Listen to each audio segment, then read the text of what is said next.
اللہ الرحمن الرحیم الحمد للہ رب العالمین وصلی اللہ علی محمد وآلہ الطاہرین ولعنۃ اللہ علی اعدائہم اجمعین الی قیام یوم الدین۔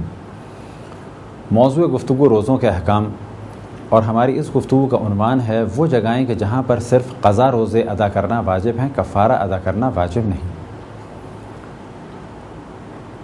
سب سے پہلے جن دو مسئلوں کی جانب توجہ دلائی جائے ان کا تعلق ہے بالغ افراد سے، اور جیسا کہ آپ کے علم میں ہے کہ ہماری روش یہ ہے اور خواہش یہ ہے، اور انشاءاللہ اگر اللہ سبحانہ و تعالیٰ نے توفیق دی تو ویب سائٹ پہ بھی اس چیز کی جانب توجہ دلائی جائے گی کہ وہ موضوعات کہ جن کا تعلق بچوں سے نہیں، یا ان کے بگڑنے کا سبب ہیں یا ان کے ذہنی طور پہ خلفشار کا سبب ہیں، تو وہاں پر واضح کر دیا جائے گا کہ ان موضوعات کا تعلق بچوں سے یا غیر شادی شدہ افراد سے نہیں ہے، اور وہ موضوعات کے جن کا تعلق خصوصاً بالغ لڑکیوں سے ہے ان کو بیان کر دیا جائے گا، وہ موضوعات کے جن کا تعلق خصوصاً بالغ لڑکوں سے ہے انہیں بیان کر دیا جائے گا۔ اسی طریقے سے وہ موضوعات کے جن کا تعلق خصوصاً شادی شدہ افراد سے ہے، چاہے وہ مرد ہوں یا عورت ہوں، تو اس جانب بھی توجہ دلائی جائے گی۔ لہذا پہلے دو موارد کہ جن کا تعلق بالغ افراد سے ہے انہیں بیان کیا جائے، اس کے بعد اگلی نشست میں ان موضوعات کو بیان کیا جائے کہ جو بچوں اور بڑوں، بالغ و نابالغ دونوں افراد کے لیے فائدہ مند ہیں۔ البتہ ممکن ہے کوئی یہ کہے کہ جو دیگر موارد ہیں، مثال کے طور پہ یہ جو دو موضوعات ہیں ان کو بھی اگر بچے جان لیں تو کوئی حرج نہیں، تو کہا جائے گا جان لیں۔ اصل میں ان کو واضح بیان کرنے کا ہدف وہ یہ ہے کہ اگر کہیں فیملی مل کے ان کیسٹس کو دیکھنا چاہے، ان موضوعات کو سننا چاہے، تو فرض کریں کہ ایک جانب بڑے بچے دیکھ رہے ہیں، ساتھ یہ 11 سال کا بچہ، اب وہاں پر جب بات ہو فرض کریں کہ جی استمنا کی یا جمع کی یا جنابت کی، تو اس کے لیے یہ بہت سارے سوالات ذہن میں اٹھیں گے، اور بعض دفعہ ان سوالات کا بہت کم عمری میں ذہن میں آنا، اور پھر اس کے بعد ان بچوں کا ان چیزوں کے بارے میں سوال کرنا، خصوصاً کب کہ جب بچیاں بھی ہوں بچے بھی ہوں، تو خود ان بچوں کے لیے اور باقی بچوں کے لیے اس قسم کے موضوعات بگڑنے کا سبب بنتے ہیں۔ گو کہ یہ موضوعات اسلامی ہیں، لیکن اسلام یہ پسند نہیں کرتا کہ کسی بھی موضوع کے ذریعے سے اور کسی بھی عمل کے ذریعے سے معاشرے میں کسی بھی قسم کی گناہ کی جانب رغبت ہو یا بگڑنے کا سبب ہو۔ پہلا مورد کہ جس کا تعلق بالغوں سے ہے وہ یہ کہ اگر کوئی ماہ رمضان میں جنابت میں ہو۔ اب یہاں پر دو مثالوں کے ذریعے سے مسئلے کو واضح کیا جائے۔ فرض کریں کوئی جاگ رہا ہے اور اس پر غسل جنابت واجب ہو گیا،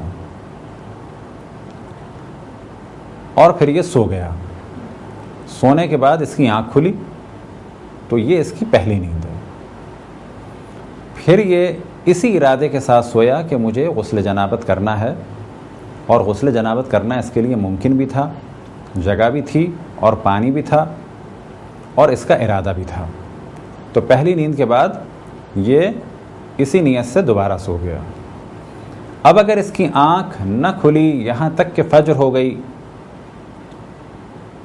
یا یہ کہ جب آنکھ کھلی تو فجر میں اتنا کم ٹائم تھا کہ نہ یہ غسل کر سکا اور نہ ہی یہ تیمم کر سکا، تو یہ اپنے اس روزے کو مکمل کرے گا۔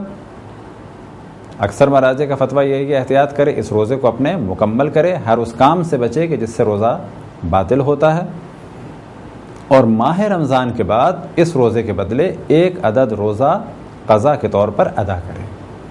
یہ تو مثال تھی اس فرد کی کہ جو جاگ رہا تھا اور اس پر غسل جنابت واجب ہوئی، چاہے وہ مرد ہو یا وہ عورت ہو۔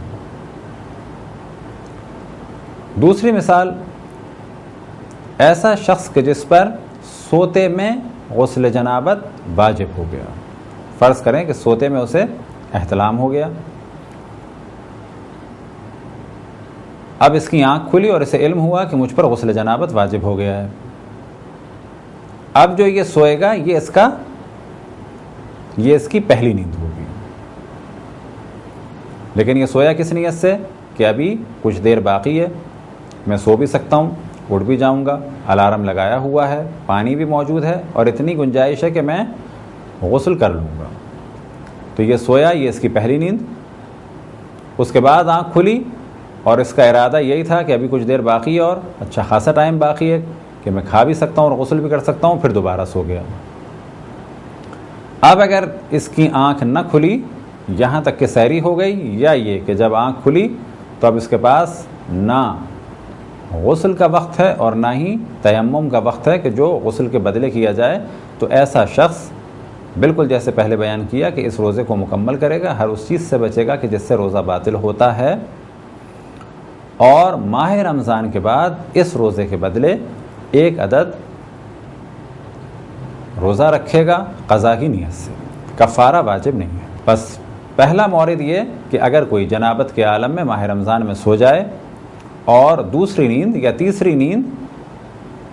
کے بعد بھی اس کی آنکھ نہ کھلے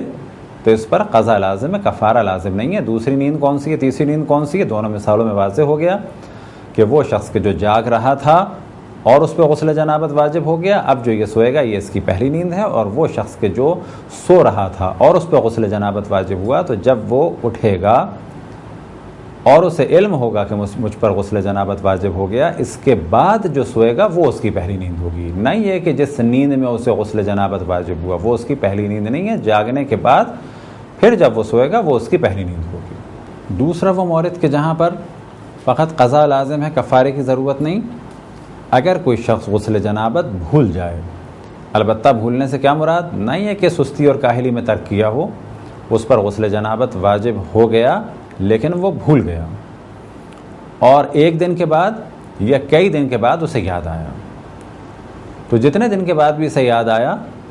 اتنے دن کے روزے اسے ادا کرنے ہیں، لیکن اس پر کفارہ نہیں ہے کیونکہ یہ بھول گیا تھا۔ البتہ اس جانب توجہ رہے کہ غسل اور وضو چاہے انسان جان بوجھ کر ترک کرے اور چاہے غلطی سے وہ باطل ہو جائیں یا بھول جائے، تو بھولنے کی صورت میں یا مسئلہ نہ جاننے کی صورت میں اگر غلط انجام دے تو اس جانب توجہ رہے کہ اس کا روزہ بھی باطل ہوگا اور اس کی نمازیں بھی باطل ہوں گی۔ یہ تھے وہ 2 مورد کہ جس کا تعلق تھا بالغوں سے۔ خداوند تبارک و تعالیٰ سے دعا ہے کہ بحق محمد و آل محمد ہمیں اپنے رسول اپنی حجتوں خصوصاً امام زمان علیہ السلام کی معرفت اور اطاعت کی توفیق عطا فرمائے۔ وصلی اللہ علی محمد و آلہ الطاہرین۔